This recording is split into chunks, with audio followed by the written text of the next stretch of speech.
Hey guys, happy Monday. I hope you guys are having a great day.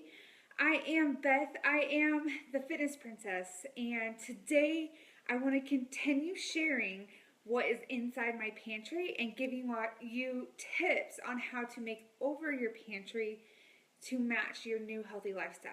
But first, before we get started into all of this, let me say something. I am sharing out of pure um, lessons that I've learned, I guess, along my journey. I am not a registered dietitian, and I cannot give you a full meal plan for you to use. So, this is purely from what I have learned from my research.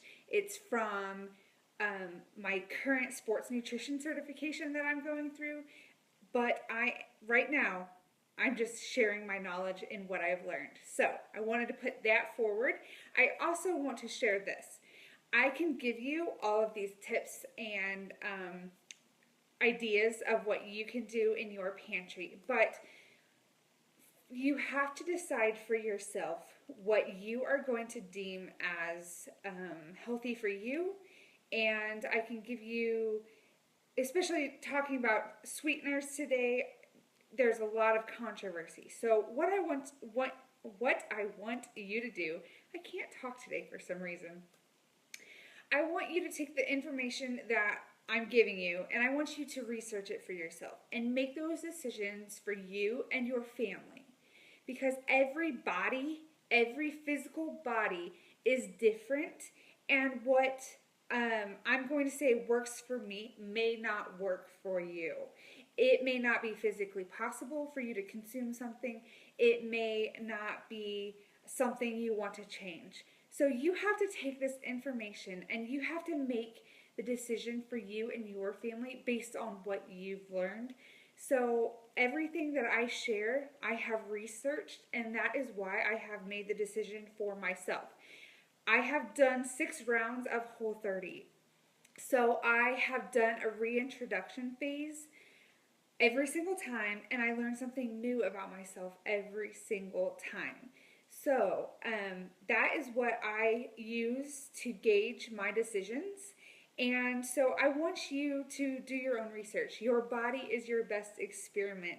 So experiment with different foods. See how you feel. See how you react. And then make decisions for you. So let's get talking on what I want to share today. This is probably the biggest opposition that I run into when I help my ladies in my focus groups transition their pantries. A lot of people want the healthy recipes, but they don't want the weird ingredients. And as I've mentioned many times, weird ingredients, that's, contrary to every single person. So you have to decide for yourself. For me, I knew that I could not keep on living with the standard American diet. I was feeling sluggish, I was tired, I had brain fog, my stomach hurt, I did not sleep well, and I had a long list of things that I wanted to change. And what I found was when I changed my food, those symptoms changed and I felt a lot better. So, in the standard American diet, which the acronym is SAD, obviously I feel like the standard American diet is pretty sad because we have options and yet we continue to eat the same junk over and over, and we continue to feel like junk. When you eat junk, you feel like junk. So, if you want results on your fitness journey, you want to make healthier decisions, you want to see results in your weight loss, you have to change what you eat. It's just that simple. However, making over your pantry is not that simple. And one of the first things that I did after I cleaned out all my spice rack is I cleaned out the all-purpose flour and the processed sugar in my pantry. And my number one mistake, and I'm going to share this with you, was that I went out and I bought all of the top kind of alternative flours and sugars that I could find. And here's something embarrassing. Those things went through 2 moves with me, and I just got rid of a lot of that. All of the alternative flours and sugars, I just got rid of that last October. So don't do what I did. Make sure you do your research.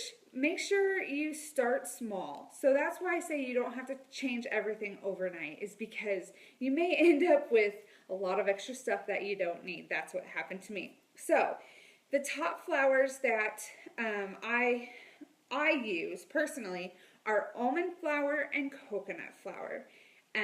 These were the things that I found for myself that I was running to the store to get more of, so I knew that I was using them a lot more often than I was, say, potato starch or brown rice flour or white rice flour. I had all of that stuff in my pantry, but I didn't use any of it. And so I started with almond flour and coconut flour, and I have used those consistently. Those things can be used in baking. They can be used in cooking. I typically use my almond flour for like coating chicken strips and frying them, or baking them is what I usually make them, or how I make them. Coconut flour you can use in muffins. I like to use them in my pumpkin muffins.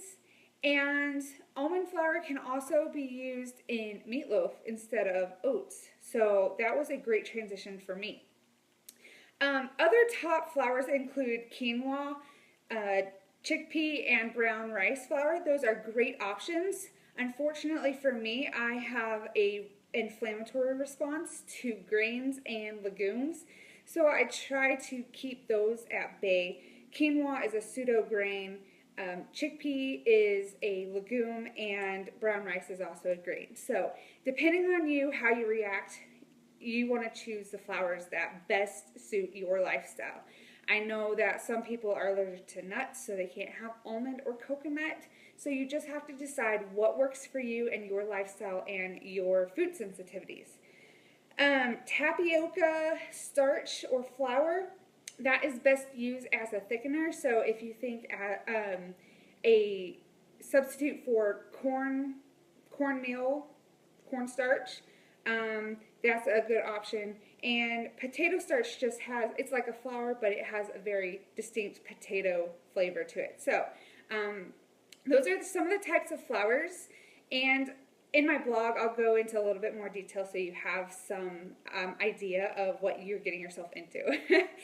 As far as sweeteners, you know, just saying this, for me, I knew that my lifestyle was going downhill. I was baking a lot.